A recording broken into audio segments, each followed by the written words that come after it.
पाए बलिहारी गुरु आपने जिन गोविंद दियो बताए। सर्वप्रथम बागेश्वर धाम को प्रणाम करता हूं और बाबा बागेश्वर जी को प्रणाम करता हूं। मेरे भाई आदरणीय गुरुदेव जो कहें शब्द कम है, श्री धीरेन्द्र कृष्ण शास्त्री जी, आपको प्रणाम करता हूं और सलाम भी करता हूं और ये दुआ करता हूं कि अल्लाह रब्बुल इज़्ज़त खालिक कायनात आपको उम्रदराज करे, आपको अच्छी सेहत दे और इस देश के लिए, सनातन धर्म के लिए जो सर्वश्रेष्ठ कार्य है वो आपसे लेता रहे। और मैंने गुरु गोविंद दो खड़े इसलिए कहा कि मुझे आप तक जो पहुंचाया मेरे अभिषेक भाई ने, अभिषेक शर्मा जी ने, आपको भी प्रणाम करता हूं मैं। मुस्लिम समाज इस देश का बाबा बागेश्वर जी के साथ है।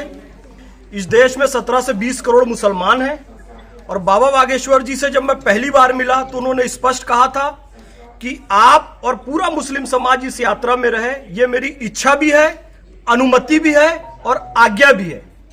इस्लाम का शाब्दिक अर्थ शांति होता है।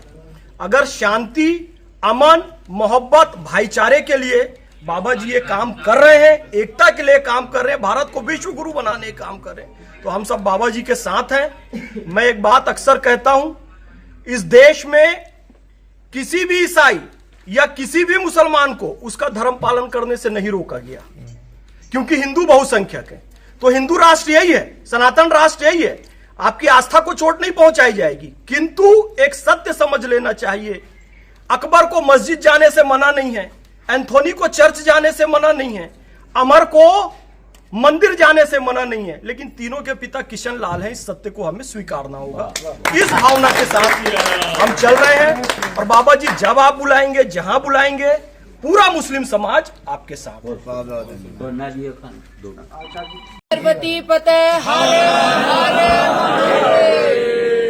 बाबा बागेश्वर जी का सबसे पहला एक स्टेटमेंट मैंने सुना था कि कायदे में रहोगे तो फायदे में रहोगे, और इस देश का प्रत्येक मुसलमान अगर वाकई में इंप्रूव होना चाहता है, डेवलप होना चाहता है, इनहैंस होना चाहता है, ब्राइट और शाइन होना चाहता है, तो कायदे में रह करके इस देश की उन्नति के साथ फायदे में रहे।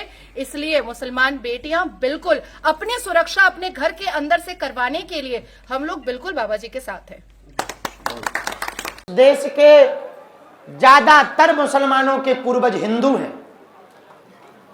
ज्यादातर मुसलमानों के पूर्वज हिंदू हैं, क्योंकि बाकी मुसलमान तो 47 में पाकिस्तान चले गए। तो ज्यादातर मुसलमानों के पूर्वज हिंदू हैं, उनको बहुत बेहतर मौका है। हाँ, तो यदि वो भी पदयात्रा में आना चाहें तो वेलकम करो।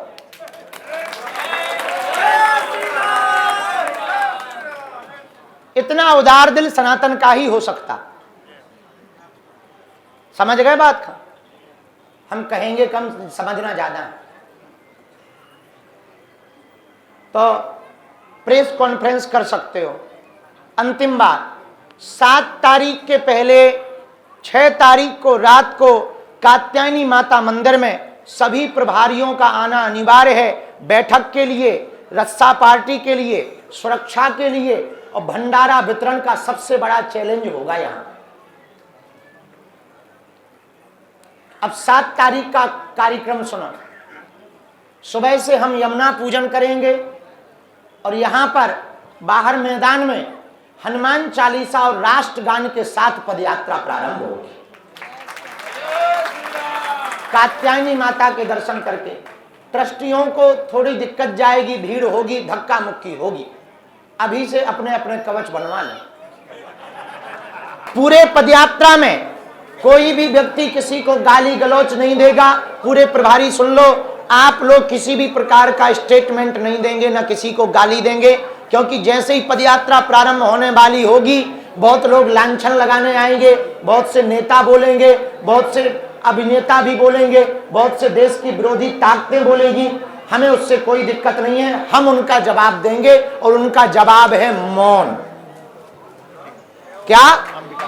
क्योंकि यदि हम उनमें फंस जाएंगे तो अपने काम से रुक जाएंगे। तो अपन को किसी भी व्यक्ति का, किसी भी विरोधी का कोई जवाब, क्योंकि वो भी अपने ही हैं, इसलिए जवाब नहीं देना।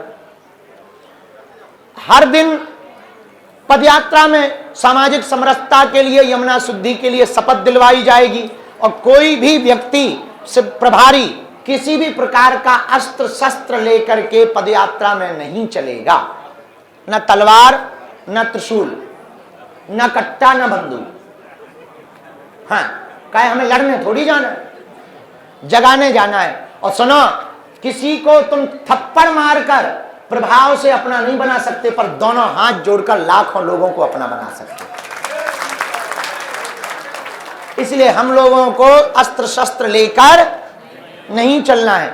किसी से भी रास्ते में पड़ने वाली मजारें, रास्ते में पड़ने वाले गिरजाघर, रास्ते में पड़ने वाले दूसरे मजहब के स्थानों पर हमें किसी भी प्रकार से कोई उपद्रव नहीं करना है, क्योंकि सबकी अपनी अपनी पूजा पद्धति है, सबके अपने अपने आस्था के स्थान हैं, सबके अपने अपने धार्मिक स्थान हैं। हमें किसी भी पवित्र स्थान या किसी भी मजहब की आस्था के स्थान पर किसी भी प्रकार की रंगबाजी, विद्रोह, किसी भी प्रकार का उपद्रव, किसी भी प्रकार की हुटरबाजी, सीटीबाजी और किसी भी प्रकार से नुकसान नहीं पहुंचाना। तो ये बड़ी प्रसन्नता की बात है। दैनिक भास्कर के प्रति पाठकों का अभूतपूर्व विश्वास।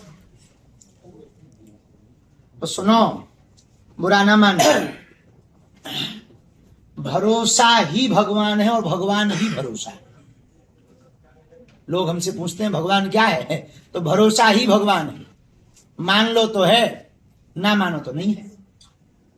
अब कोई कहे कि वाह हम तो पढ़े लिखे हैं, विज्ञान के आदमी हैं, बिना प्रमाण के नहीं मानेंगे, हम तो साइंस वाले आदमी हैं, प्रैक्टिकल बात बताओ तो मानेंगे, नहीं तो नहीं माने। एक दिल्ली का हमें ठटरी को लड़का फंस गए, बड़ो पढ़ो लिखो तो IIT को, बोले बस सुनो गुरुजी, हम तो साइंस के स्टूडेंट हैं, हम प्रैक्टिकल बात मानते हैं, ऐसे कहानियों की बात पे भरोसा नहीं करते, ये सब आप लोगों की बनावटी बातें हैं, बड़े ढोंगी पाखंडी लोग हो।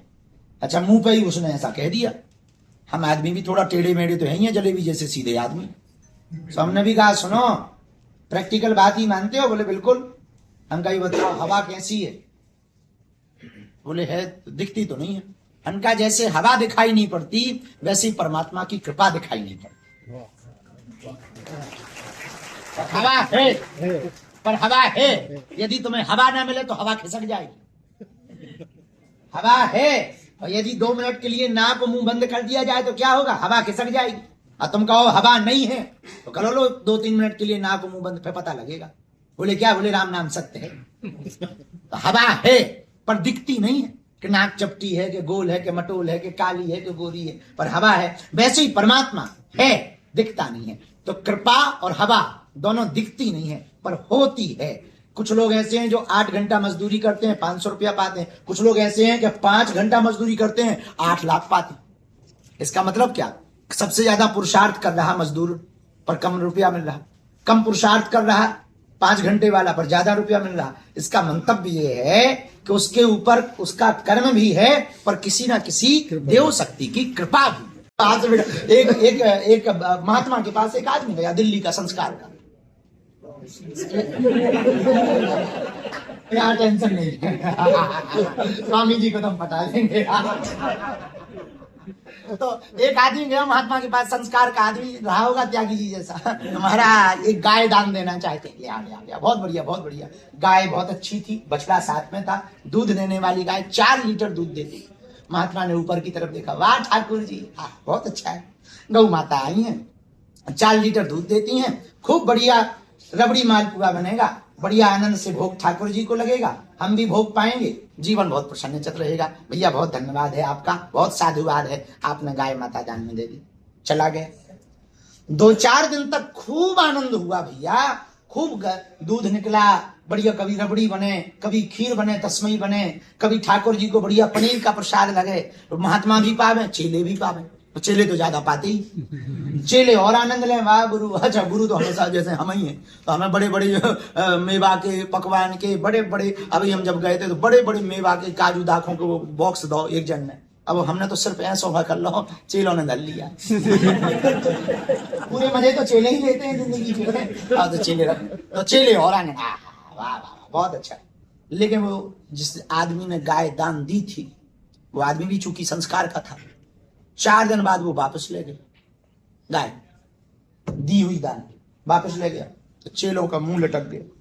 महात्मा बोले मुंह क्यों लटकाए हो? बोले महाराज जो गाय दान में आई थी वो चली गई। बोले भला हुआ, भला हुआ, भला हुआ। भगवान की बहुत कृपा है। अब चेले बोले काय में भला हुआ, आई थी तब भी कह रहे थे भला हुआ। तब तो समझ आता है कि दूध मिलेगा तो खीर पर रबड़ी मालपुआ, तब तो भला कहना ठीक है, लेकिन अब चली गई, अब क्यों भला हुआ?